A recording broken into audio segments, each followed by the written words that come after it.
Hi everyone, I'm back with a book haul slash unboxing. I've got an Illumicrate, a Fairy Loot, and then a stack of books that I got off Vinted and one off Amazon. So I'm going to start off with the books I bought off Vinted, and then we'll move on to the one off Amazon, and then we'll go into the actual book boxes. So this is the stack. So we'll just get into it. This will be a long one. I don't normally do them like this. So we'll start off with Survive the Night by Riley Sager. So this is this a thriller? I think it's a... Oh boy, these smell weird. So this says, Charlie Jordan is being driven across the country by a serial killer. Behind the wheel is Josh Baxter, a stranger Charlie met via the university rideshare scheme. On the road they share their stories, carefully avoiding the subject dominating the news. The campus killer, responsible for 3 student murders, has just struck again. The miles tick by and Charlie begins to notice discrepancies in Josh's story, and why won't he let her see in the trunk?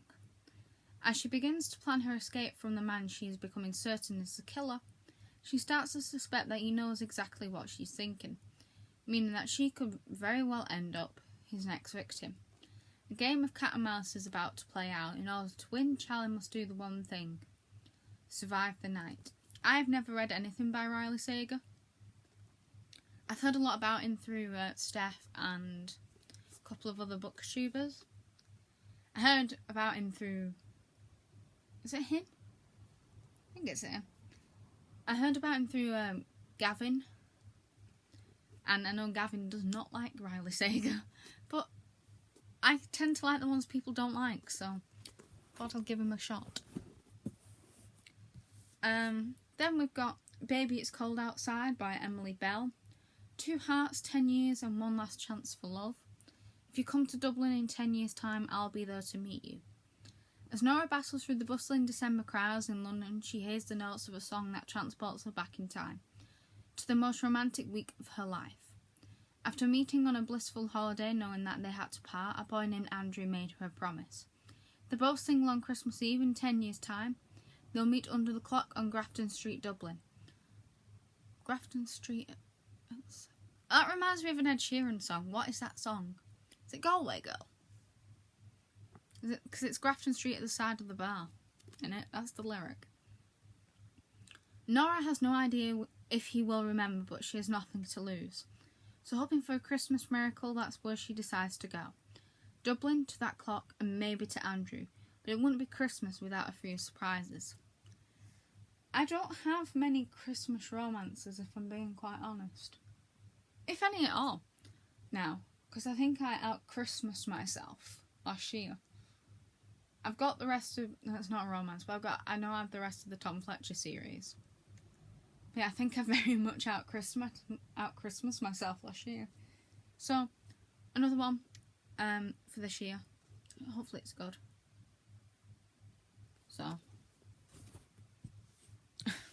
don't know whether it is. And I've got Love in the Time of Serial... I think we're getting a serial killing vibe here. Love in the Time of Serial Killers by Alyssa Thompson. Can true love survive her true crime obsession? PhD candidate Phoebe Walsh has always been obsessed with true crime. She's even analysing the genre in her dissertation, if she can manage to finish writing it. It's a hard time while she spends the summer in Florida cleaning out her childhood home, dealing with her obnoxiously good-natured younger brother and grappling with the complicated feelings of her mourning a father she never had a relationship with. It doesn't help she low-key convinced that her new neighbour Sam Dennings is a serial killer. He may dress business casual by day, but at night he's clearly up to something. It's not long before Phoebe realises that Sam might be something much scarier. A genuinely nice guy who can pierce her armour and reach her vulnerable heart. Ooh. This sounds really intriguing. I do like true crime as well, so maybe this will pique my interest. I have a book on the Black Dahlia. Surprisingly, that's actually as far as my true crime books go. Like specific ones. I do have like ones on cults and things like that, but specific cases, that's about as far as it goes. Should really get some more. And then I've got The Comeback by Lily Chu. Or Lily Shu? I don't know how to pronounce that. Adrina Hu? Or Hui, I'm going to go with that. Thrives on routine. So everything in her life is planned down to the minute. That's the way she likes it. She's going to make partner in Toronto's most prestigious law firm. I can't talk. She needs to stay focused at all time, but when she comes home after yet another soul-sucking day, to find an unfamiliar gorgeous man camped out in her living room, focus is the last thing on her mind, especially when her roommate explains this is Cho Jin-hoon. That sounds like a K-pop name. Freshly arrived from Seoul to mend a broken heart, he just needs a few weeks to rest and heal. Ari will barely know he's there. Yeah, right. Oh, it's chaos personified. I like that in a man. It's not a good thing to like, though, usually. Ooh. This sounds really... So she's a lawyer. He's chaos... Wow. Look at that for writing. He's chaos personified. This is going to be an eye-opening romance. A lot of these are authors I've never read from. Apart from this one, I have read from. I read Need Me. This is Chase Me by Tessa Bailey. This is part of that series. It's called Broken Beautiful. So this is about a college dropout called Roxy Cumberland who moves to New York with dreams of becoming an actress, but her dwindling bank account is quickly putting the kibosh on that fantasy. To make some quick cash, she signs up to perform Singing Telegrams.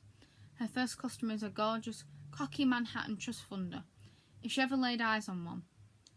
And what could be more humiliating than singing an ode to his junk, courtesy of his recent one-night stand? Maybe the fact that she's dressed as a giant pink bunny. Why does this kind of remind me of a little bit of The Big Bang Theory, but not? Like Friends and that. After a night out to celebrate winning his last case, lawyer Louis McNally II,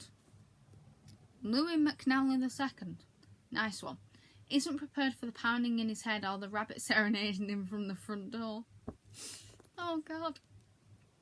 But the sassy wit and sexy voice of the girl behind the mask intrigue him, and one look at her stunning face followed by a mind-blowing kiss against his door jamb leaves Louis wanting more.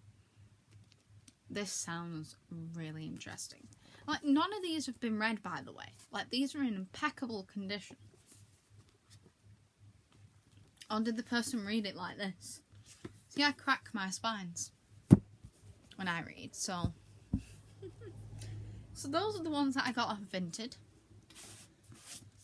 This, by the way, look at that for a book. That is insane. I just thought I'd show that. This is The Romance Rivalry by Suzanne Lee. I got this because Steph recommended it. You should know Steph by now because I mention her a lot. She runs the Cliterature Readathon, which happened this month.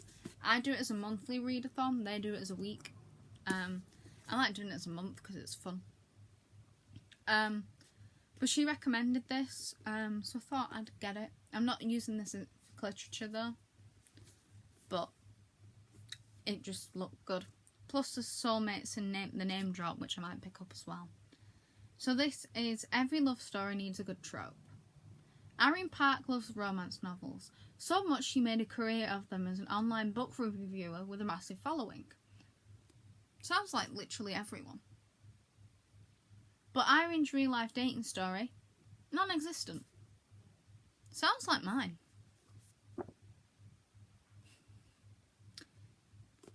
Yeah, we're not going to say anything more of that. So when she starts her freshman year of college, she sets her sights on finding true love. using the one thing she really understands: romance tropes. Enter Aiden Jean, Irene's online book review rival and ultimate nemesis. When Aiden challenges her to see who can find love by the first trope, he becomes the one person standing in the way of her getting everything she wants, both professionally and personally. Irene tackles the challenge of college life and her struggle to figure out what she really wants for herself, all while trying to fall in love. She realises that her ultimate HEA, happily ever after, has been right there the entire time. It just takes time finding the right trope to realise it. It sounds so sweet. I love the cover. I mean, look at that cover art. Gorgeous. Now we're on to the actual boxes. I'm going to start with Fairy Loot. This Fairy Loot just look like this. There's nothing special about these. I mean, you've seen the boxes before. Oh, that sounded awful. So they come with this purple card if you want to check Fairy Loot out on social media or anywhere information's there for you. I usually show them just on the off chance you all want to do that. They also make the boxes like just as big as the box.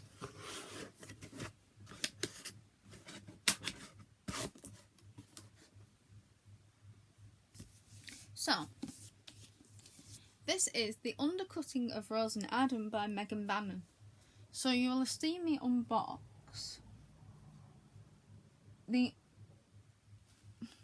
second one. I can't think what it's called. It's over there. So this is the third one in this series. I don't know whether it's the last, but it's purple and orange.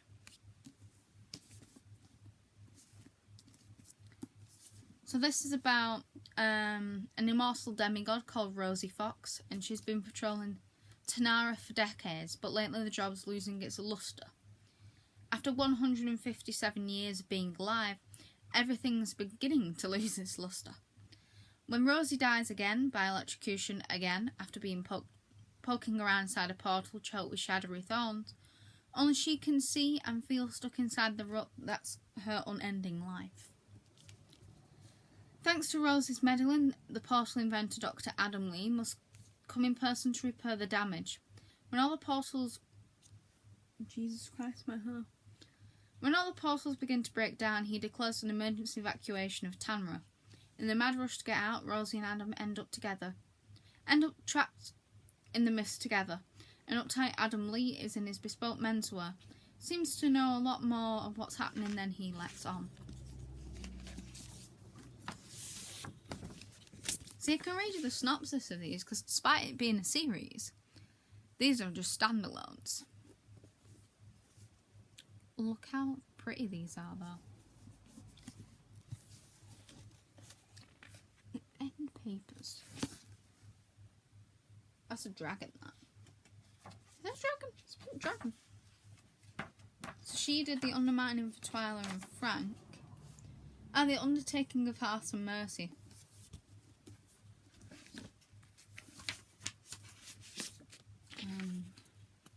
Signed page.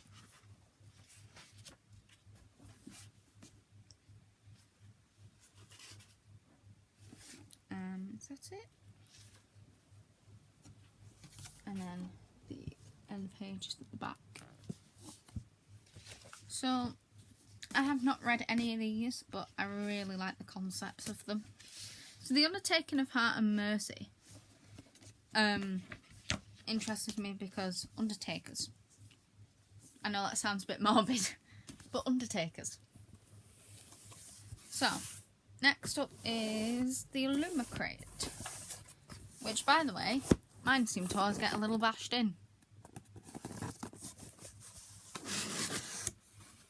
So again, this is a sequel. So you probably all remember the Last Hours Between Worlds. This is that sequel.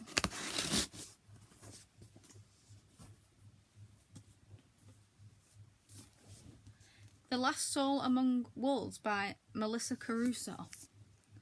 Look at this. This is purple. Why are both these books purple? Look at them. Look at these edges. Absolutely gorgeous. I don't think I can tell you what this is about. No, I can't. I wish I could. I can show you the hard case. Look at that, it's got a wolf on. And then it's foiled as well. And then the end pages. These are such beautiful editions. Signed.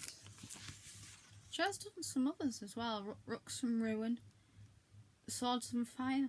I might have to check those out at some point. I love this. This is like really gorgeous art. But yeah, there was some alternate dust jackets for these, I think. But I'm not really fussed because I don't know where I'd put these ones. So I just got the normal one. But these are really nice. So, that is all the books for this video. So I hope you enjoyed this one, and I will see you next time. Bye.